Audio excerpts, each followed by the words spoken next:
Hey, everybody, welcome back to the WorkHappy Podcast.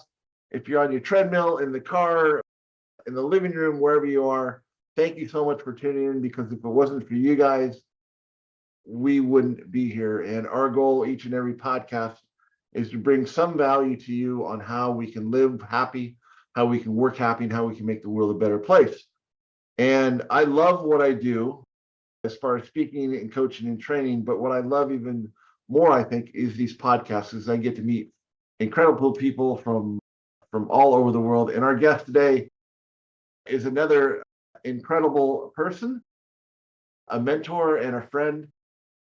He's an Emmy Award winner, top leadership keynote speaker, and #1 bestselling author, Clint Pulver. How are you? What's up, Greg? It's good to see you again.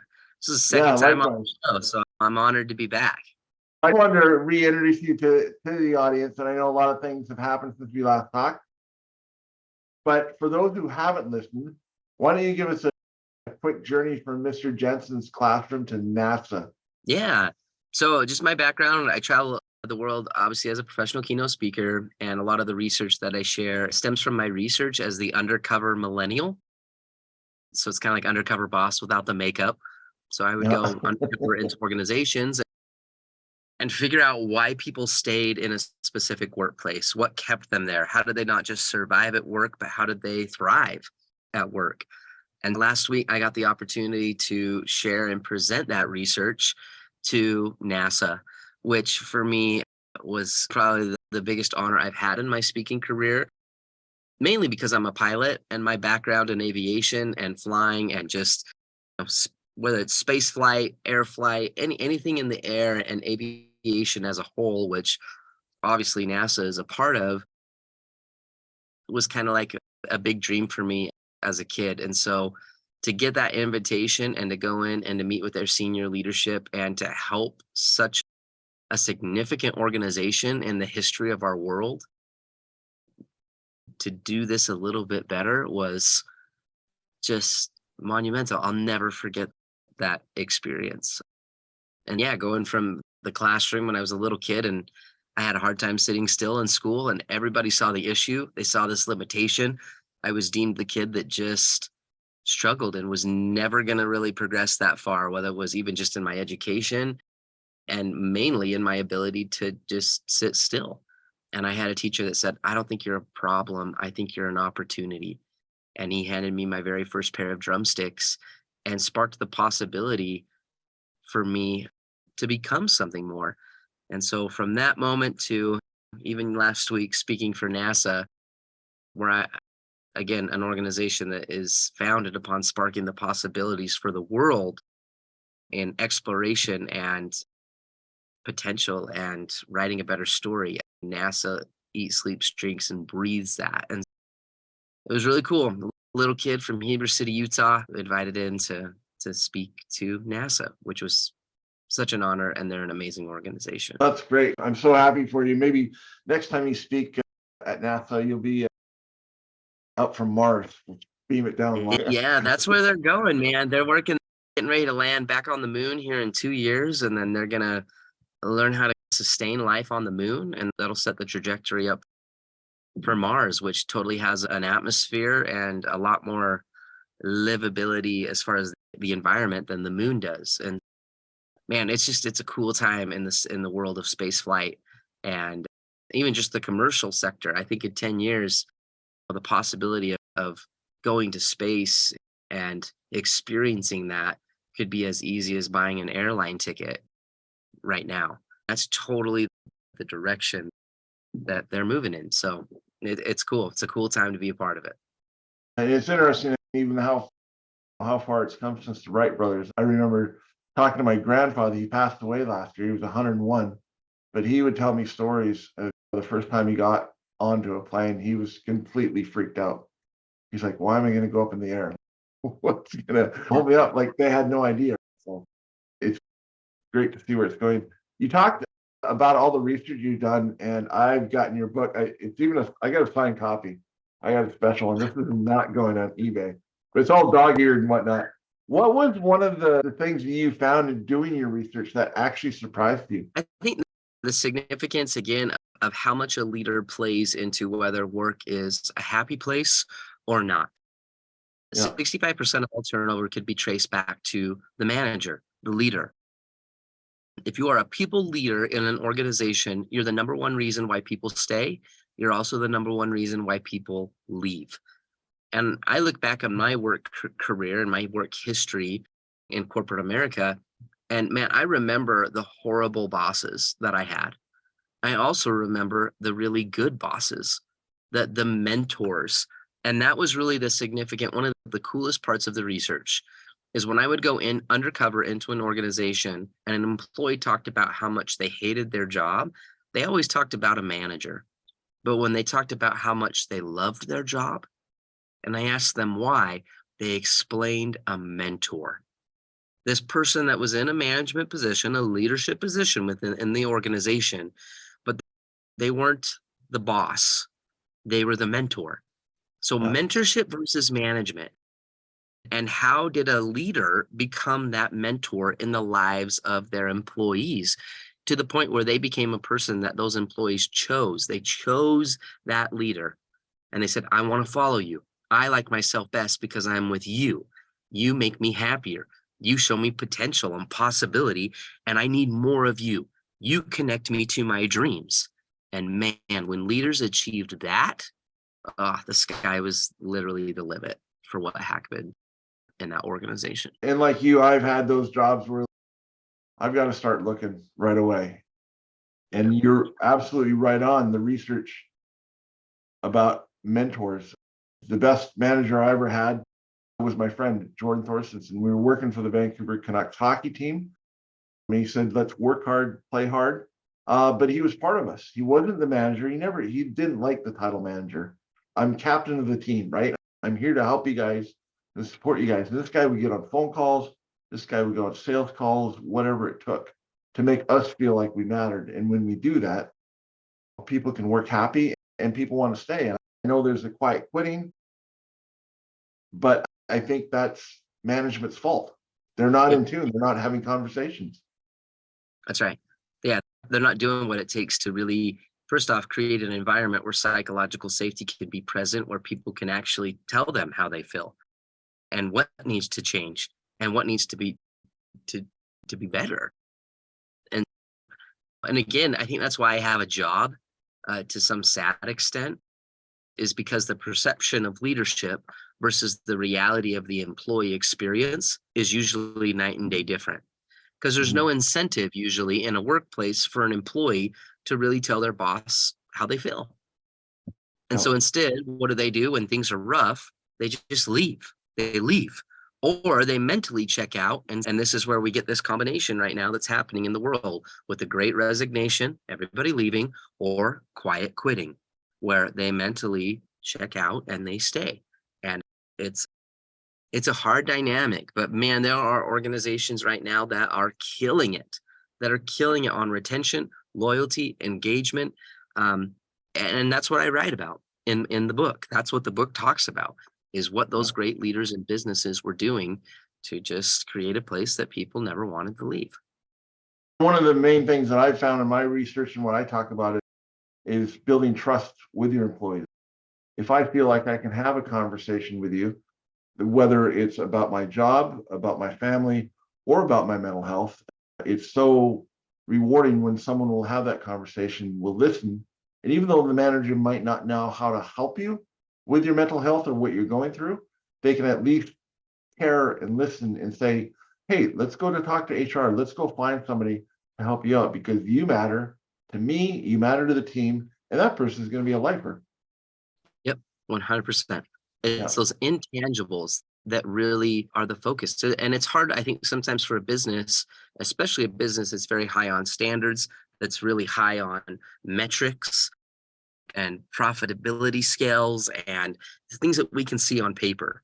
But that's not what people talked about. It's really interesting, Greg. In all my years of doing this research, I never had one employee say, you know what, I love it here. I love my job because man, my manager, Steve, he's just so good at time management. He's amazing. He's amazing. Like, they don't say that. They don't say, oh, you know what? We run the best meetings. And Our P&L statements, they're always balanced. They're just amazing. I mean, nobody talks about that. Nobody said that. What they talked about are the moments, the intangible moments where a boss or a manager got to the part about that person. Whether it was a time when they lost a family member, or maybe it was a moment when a new family member arrived in the family, a pregnancy, and the team rallied and said, hey, we all pitched in and we bought you and your family 6 months of free diapers. We love you guys and we're wishing you all the best. Or a moment of sending an email and just saying, hey, I just want you to know that when I look at you and everything you've done in this organization, this is what I see you becoming in our, like those types of things. And I think sometimes in our management duties and responsibilities and just the schedule of being a manager, it's easy to forget those things. We get so busy in all of the to-dos that we forget to invite some room for some to-don'ts so that we can say yes to the things that really matter. Yeah, no, I love that. And I think it's taking that other step and taking the golden rule and even upping the game in the golden rule, because it is do unto others what you would have them do unto you. But if we up it a little bit, do unto others as they want them to have done to them, right? Because you might need time off. Someone else might need a listening ear. Someone else might need to laugh. But if we have those conversations and find out what makes our employees tick, then we can treat them the way that they want to be treated, not necessarily what would make me happy. Totally. And again, no significant loyalty will ever happen without significant connection. And so when a leader takes the time and has the ability to create that connection, like you mentioned, Greg, on an individual basis, the investment of that connection is tenfold. It's memorable. It matters. Again, those little efforts over time, little by little, it makes a little a lot. And that's what people work for. That's what they stay for. That's what they remember. We don't remember days at work. You remember moments at work. Absolutely. Absolutely. And this is great stuff. And I believe tomorrow is the launch day for your management mastermind class. Tell us a little bit about that and how people can get in touch with you on that, because I know it's your book, it's your talk, it's everything that you do. It's Clint Pulver live for people on how to manage better. Yeah, so for 2 years, we have been working so hard on this management masterclass series. My biggest pet peeve as a professional speaker is I would go in, I'd work with an organization, the excitement, the movement, the momentum happens, but then a week after, the routine comes back in and stress happens or some event at work takes place, and then we forget the things that we talked about and nothing ever changes. And so I had many organizations say, how do we keep this going? How do we keep this moving forward? And so I created a masterclass series, which it's 52 videos, and all of the videos are micro videos. So no video is longer than 6 minutes. And we created 52 because there's 52 weeks in a year. And so the thought was every week for 1 year, that organization and the people leaders in that organization are getting one video from me, and it is beautifully done. It was all shot in 4K in a beautiful studio. We videofied my book. So anybody that's loved the book, they are going to love the masterclass. And it's just one tip. Here's one idea. Here's one thing that you can do this week to move the needle forward and create a better workplace for your people. And we've beta tested it with quite a few organizations in the beginning phases, and the feedback has been phenomenal. And tomorrow is launch day, and we're just excited to get it out into the world and integrated into their training process. It's literally leadership curriculum for an organization done in a world-class way that really has never been done before that we know of at this level and in this type of a format. We're really excited for it. That's great. And so each of these 52-week lessons, people can go on, I guess, just your website, clintpulver.com, and sign up and get started at any point in time, or does it have to start tomorrow? And, Yeah, so usually how we're doing this is most of the time it's an HR director who's purchasing the course for their business, or it's a training director that's buying this for the business, and then they're dispersing it internally within that company. So it's not so much of a B2C type of a sales process. It's more of a Yeah. B2B. And so Okay. if you're a business owner, HR director, CEO, and again, a people leader, this would be something that the company would invest in for their organization. That's great. One other thing that I wanted to bring up, you're always happy. And I know, at least for me, I share with people how to work happy. When are you your happiest? Is it on stage? Is it drumming? Is it with your family? And what do you do when you do have an off day or something goes sideways to pick yourself back up? I think if I look at my life and where I'm honestly the most happiest is always when I'm in the service of others, when I'm helping others, whether that's on the stage, off the stage, with my family, in my church callings, my friendships. Again, I talk a lot about living a life of significance, not just a life of success. Yeah. And I've got maybe a few accolades or things that people would deem somewhat successful in my life, but that's not truly what brings me the happiness. The happiness is found in the significance, and that is rooted in being the best for the world, not just being the best in the world. And so for me, when I'm doing that, when I'm trying to actively be better for the world, for my family, for my church, for my friends, for loves, my interests, my people, that is where I am the most happy. That is awesome. I love that when we're in the mindset of giving and serving to others. I started a group here in our town called Men in the Middle. And it's just to get guys together to do things shoulder to shoulder, have conversations, build relationships. And one of the things we do every month is we go to our Christian Aid Center and we cook and serve dinner to the homeless people. Yeah. And we were there on Sunday. I'd set this up last year. It's the third Sunday of every month.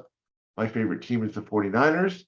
And cooking time and game time were both at 3:30. The big game, I had it on my phone. We listened to it, but we had 8 guys there for 3 hours, cooking, talking, connecting, serving, and just the amount of gratitude that we got from people in our community for a good, solid, square meal. Afterwards, I got texts and phone calls and posts on Facebook and saying, thank you so much. That was the highlight of my week. And yeah, the 49ers won, but it was great to be a part of 7 other dudes hanging out, servicing people, and being happy. It was absolutely amazing. You created a moment. Yeah. Yeah. And It's that's the what we moment. need to do with our families and in our jobs and in our lives outside of what we do professionally. And Absolutely. Yeah. Again, I think that's at the end of our lives, we'll be surrounded by two things, all the woulda, shoulda, couldas, or the do yeah, it, did it. My hope is that, yeah, we're surrounded more with those do it, did it, done it's, and those are always associated with moments. And usually the sweetest ones are connected to when we did something for somebody else. Yeah. yeah, Yeah. absolutely. Cool. Hey, before we sign off here, Clint, I do a rapid fire 3 questions, either one word or one sentence. Without further ado, what is your favorite ice cream? Rocky Road. Ever since you were a kid, or? I don't know. I just always have liked it. I think it's the marshmallows, man. Some marshmallows, the chocolate. Yeah. Rocky Yeah. Road, dude, for sure. Is there one thing that you haven't accomplished yet that's your next big goal that you're working towards? What's next for Clint Pulver?